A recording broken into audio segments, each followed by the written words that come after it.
Big news for the San Diego Padres as spring training continues on. The pitching keeps looking better and better. We got to talk about Robert Suarez and the back end of the bullpen in this video. What's going on, everybody? I'm Christian Pedersen. Thank you for tuning in to another episode of Padres Digest. So far through spring training, I'm giving you the TLDR of what's going on because these games are in the middle of the day. They are very often situational. They are not always the most fun to watch, despite the Padres doing pretty good in some of them. Make sure, though, because this is just going to be one small section of what is going on in the bigger picture of the San Diego Padres, that you subscribe to our channel so you don't miss a single update. Like I said, we're talking about the back end of the bullpen in this one. We've got videos on the starting pitching. We've got videos on the rookies. We've got videos on the veterans. We've got videos on everything that you need all season long. So make sure you please hit that subscribe button. We need to flip this graphic around. You are all stat people from and we love our new fans. We love our new viewers. Great to have you all here. We are a new channel. We get it. But we got to flip this so that the subscribed is bigger than the non-subscribed returning viewers so I can increase my WAR as a podcaster. Thank you very much. Obligatory begging for subscriptions out of the way. Let's talk San Diego Padres. I showed you Robert Suarez there. Normally, and we'll show this clip again, normally he's a man known for the heat as his signature, but we've got to talk about the breaking ball because it is looking like he might be working in a little wrinkle this year. He has gone to this pitch a couple of different times so far throughout his 3 appearances in spring, and I'm talking about him. I'm talking about the back end of the bullpen in terms of where we're looking at a bigger pitching situation right now. We've just the quick summary of how we're going to get here is starting line, or the starting rotation is going to be pretty decent. I don't think we will have a ton of games where it's going to be like, oh, we got to get in the 3rd or 4th inning. So I think at least to start the season, we will have a somewhat traditional bullpen setup of a couple of longer guys who might be banging in and out of the rotating the slot for that 5th spot in the starting rotation, like Matt Waldron and Adrian Morejon.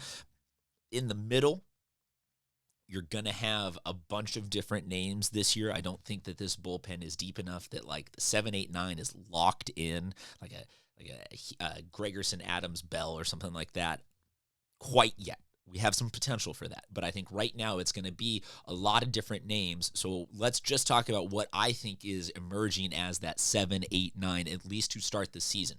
Suarez being, though, ranked in several of the preseason MLB posts coming out on different social medias and blogs and pontificators and whatever you say, want to say, Suarez is being regarded as one of the top relief pitchers in Major League Baseball this year. Here's his numbers from last season for those of you that maybe aren't crazy stats followers and just, know of the name. This is a really good sheet right here. This is a great report card for a relief pitcher. This is a signature closer. He can be our guy this season.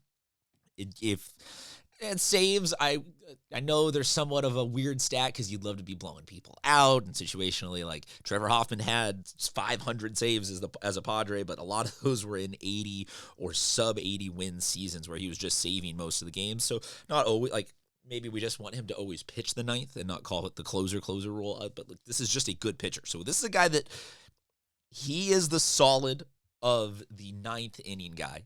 What's going to get him, or what's going to get us from the starter to him? Right now, there are a couple of different names that I am looking at as the guys, but it looks like Jason Adam, Alec Jacob, Francis Pena are the 3 guys to consider who have shown me the best numbers in the setup or in the preseason. Everybody that we're talking about has had at least 3 appearances in this conversation. The highest is 5 for Pena.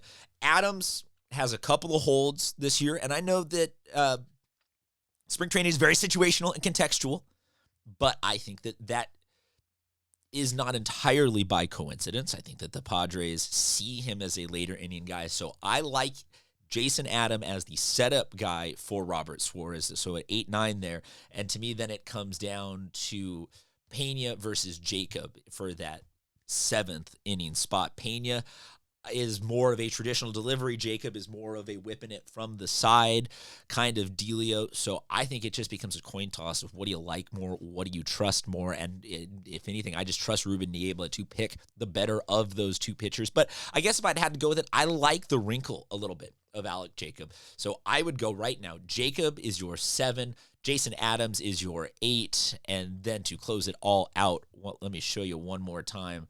Robert Suarez looking potentially like he's going to be a breaking ball guy. Little shades of Trevor Hoffman right there. Yeah, so that is your 7, 8, 9 potentially for the San Diego Padres to close it out. Where do I think that puts the Padres overall situationally for their pitching staff? I think that this is a B+ to A- 7, 8, 9. It is good enough that it will last long enough for us to get in a rhythm and either figure out who's who or potentially make a move and dish Xander. That's all other stuff that you got to go subscribe for, because we've got videos on all these different permutations of how maybe the Padres land more signature relief. And you know that always once you get down to the trade deadline, there's a team or two that are out of the hunt but have a guy that you can go get. So don't get married to the 7, 8, 9. Suarez is the only one who I think just has his job locked in and will not be changing. But right now, this is a really good spot to be in for the Padres because they are not scraping the bottom of the barrel. They are not desperate for total number of arms. There are a couple of guys in the wings that can fight out for these positions. So I think Padres fans, the TLDR of it all is those 3 names, plus just knowing that we're looking actually pretty darn good on the bullpen side. Thank you very much for tuning in. Drop a comment what you think of this order, or if you like somebody else getting those last couple spots, or what you think the Padres are going to do. And like I said, please subscribe. Talk to you later.